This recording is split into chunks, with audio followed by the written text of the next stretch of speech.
Hey ladies and gentlemen, welcome back to the channel. As always, it is Nick here, back for your daily crypto news and analysis. And today we are going to be talking about XDC and the XDC network. There's a lot to address, so stick around until the end of the video. But also, I do want to say I hope everybody's having a beautiful day or a beautiful night wherever you guys are out there in the world.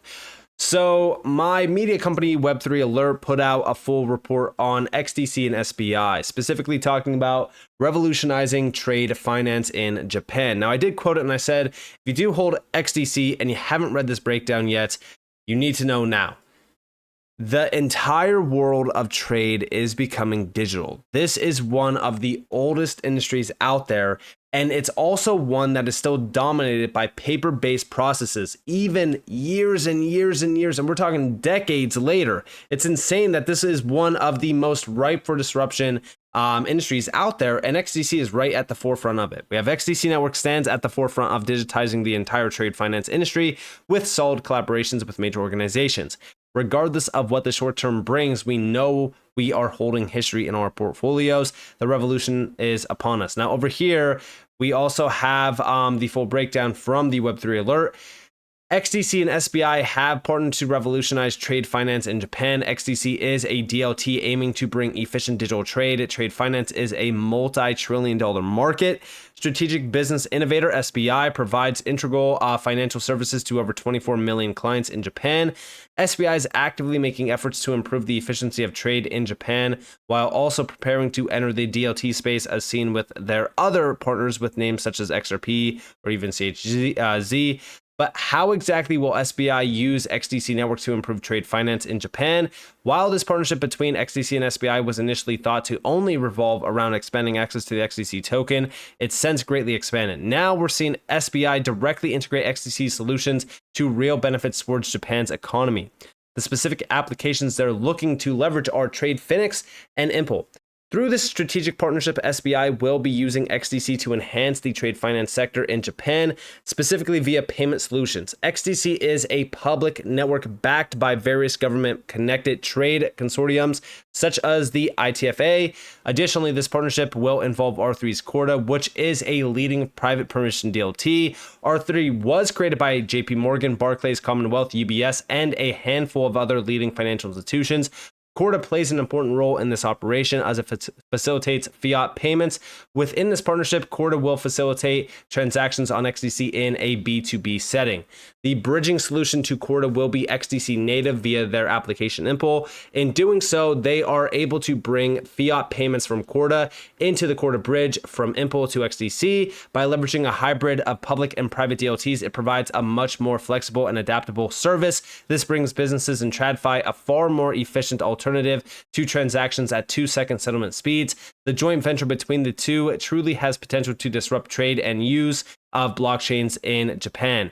Not only is partnering with a leading financial services firm in SBI huge for XDC's continued maturation, but it also accelerates their global adoption by bringing solutions to Japan directly via SBI. And yes, it is crucial considering the fact that, as we really look at these partnerships, XDC continues to add more and more and more to the list, which only solidifies and confirms how big XDC really is becoming. Now, beyond this, real quick, I want to say, guys, you need to be in the free Discord down in the description below, in the comments below. There's so much free insights that you guys are missing out on right now by being a part of that Discord.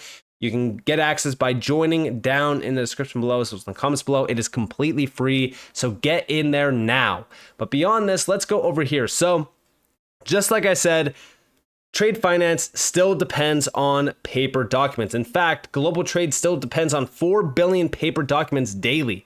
The UK is trying to change that. This is October 2nd, 2023. This is an industry that is so ripe for disruption, and any player that is really involved here is going to be a big player. And they have the potential to be extremely big in terms of being tapped in by these government entities, like, for an example, just the UK or even Japan. But talking about this, over here, there was a recent article back in March that got posted by Blockworks, and it's trade finance might not be sexy, but it's blockchain's key to success. And it's funny because this is what we were talking about back in 2023 as well. In fact, you guys probably know about this PDF file. This is a PDF file And this is from the World Bank that tells us about DLT-based infrastructure and applications and how adoption happens. Many industry observers note that due to these challenges, DLT applications will likely begin in areas without many legacy investments in automation, such as trade finance and syndicated loans in the financial sector. And it's not just about the fact that automation is crucial for trade finance. It's the fact that this is still an industry running on paper-based documents and processes. It's extremely inefficient and antiquated. So DLT is at the forefront of that. And I do believe that the DLT revolution will happen first in trade finance. So XDC has a great upper hand over the rest of the market. But also, we already see some major moves happening. In March, actually, the ICC put out a full update regarding the new version of Global Trade Modernization Index. It's launching to accelerate digital trade. And this is actually in Hong Kong. We actually have the ICC Digital Standards Initiative, the Asia Global Institute, and also, Milken Institute have announced the launch of the beta version of the Global Trade Modernization Index in Hong Kong. The new version marks the first update of the alpha version launched in March of 2023. And this is all around those paper-based documents. This 2024 version incorporates new data, small tweaks of the methodology, expert insights from organizers, as well as a digital policy alert. The launch aims to highlight how economies can build their digital trade readiness through 5 linked pillars: 1, paperless trade; 2, trade openness; 3, regulatory environment; 4, business readiness; and 5, human capital. And this is covering 27 indicators to evaluate 65 economies. And these are the notable insights. So Singapore retains its number 1 position with a score of 95.7 across the 5 pillars. The United Arab Emirates enters the index at 11th position. The United Kingdom, which passed the Electronic Trade Documents Act in September of last year, has moved up 4 places to 7th position as well. And we have a few quotes here. So in today's digital era, trade plays a vital role in economic growth, and we are committed to showcasing how countries can maximize their advantage through digital trade. The factor of human capital fundamentally represents the ability of skilled workers in a country to actually learn, implement, and benefit from paperless trade. In an increasingly divided world, it is terrific to see our organizations coming together for digital trade, which is a powerful force to bridge divides and has huge potential in Asia to drive prosperity and growth. Through the GTMI, we hope to engage leaders in the public and private sectors around pillars that support an economy to engage in digital trade. They will drive an economy to apply standards, build digital trust, and implement legal reforms. And here we have the Global Trade Modernization Index. You can see everything around that. But this is definitely something that we need to focus on, because these types of moves being made are trying to accelerate and modernize global trade at a rapid pace. And also what's funny about all of this is, most XDC holders don't even realize how big XDC is and the connections that XDC already has. For an example, go back to 2023, August. ICC and SWIFT unveiled their first API standards for guarantees and standby letters of credit.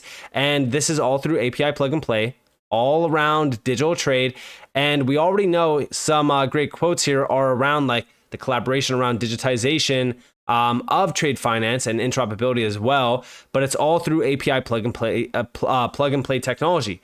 But this is to accelerate the adoption of standards, accelerate the adoption of new technologies, improve security, liquidity, and it's all through these 3rd generation technologies. And as we look at that, right, XDC is already tapped in. We know that it is through TradeFinex. We have here a full breakdown of what TradeFinex is attempting to do. A lot of it is around, instant cross-border settlements, liquidity, tokenization as well. There's a lot of great use cases around TradeFinex for the trade finance space. But also, we got a direct quote from the co-founder of the XDC network, where we have SWIFT is currently piloting on this network. We already know this, and this is a huge deal.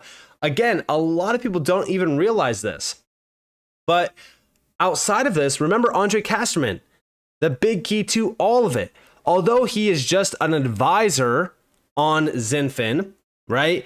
Marketing engagement, senior advisor, 4 years already. Remember his background. He spent 20 plus years at SWIFT. Guys, look at this, 24 years at SWIFT. Also, 5 years, 6 months on the International Chamber of Commerce, who is the big player around trade digitalization. Euroclear as well. Up here we have ICFA, 6 years, 8 months, board member and chair of FinTech committee. Like, these are substantial positions, and he's an advisor for Zenfin Networks. Do you think that he's just doing it because it's fun? No, he sees value behind these technologies, and XDC has always been focused on trade finance.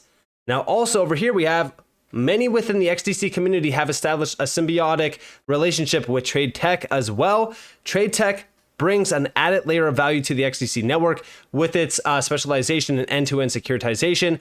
With its AI-powered infrastructure, its marketplace for trade finance assets has enabled multi-billion-dollar funding. Scaling with blockchain is next. By transforming short-term, traditionally illiquid instruments into trade assets on XDC, TradeTech is taking the next step towards remaining the de facto leader in trade finance and lending. And check this out. This is actually a game changer. I believe that I actually included this in a video recently, but listen closely to what their full focus is. We are an active user of TradeTech, and we've closed various transactions with them, and I'm quite amazed about the capabilities the team has and what kind of added value they bring to the entire platform in the trade finance and lending space. TradeTech is here to structure assets that can be sold to investors. And if we can help TradeTech with our APIs to underwrite the risk and monitor constantly the buyer and seller risk into these products, we make them more attractive to investors. So we've been working with them since more than a year now, connecting our APIs and our real-time interest decisioning into their marketplace to remove the risk from the asset. TradeTech, I've worked with over a number of ventures, and the securitization as a service is really where we see a massive amount of benefit in terms of accessing additional liquidity through their relationships with the capital markets investors. So TradeTech we see as an incredibly important partner for us in scaling and growing our distribution and origination in the SME market. All of the things that TradeTech is doing today at a very professional level, we were kind of scrapping through at a much more less organized and kind of less experienced level. And so when we met TradeTech, it was kind of just like a dream because we could offload half of this really hard work that we were doing in terms of governance and capital markets and documentation and all of that kind of stuff. So we use TradeTech for quite a lot of our either trade finance or other investments we make where we wish to have a simplified format that our investors want to buy, and it's going very, very well. So we expect to increase our usage quite substantially over the next year. It's ticking all the right boxes for us. Operationally, it's simple, and yeah, we like the team, which always helps as well. I think it's going to grow deeper and use them more often, and they will be an integral part of our originate to distribute model. There's this huge opportunity with smaller assets, portfolios, sub-investment grades, where large banks are completely incapable of handling. And that's where, together with TradeTech, we can really make that product very attractive for investors.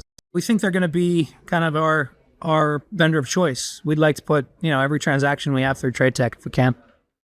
Now, outside of this, right, remember tokenization. Tokenization with AI and these digital trade solutions to automate things, it's all a complete game changer. Even just recently on May 16th, I was surprised to see it come up because a lot of people don't even focus on trade finance and this major gap in it.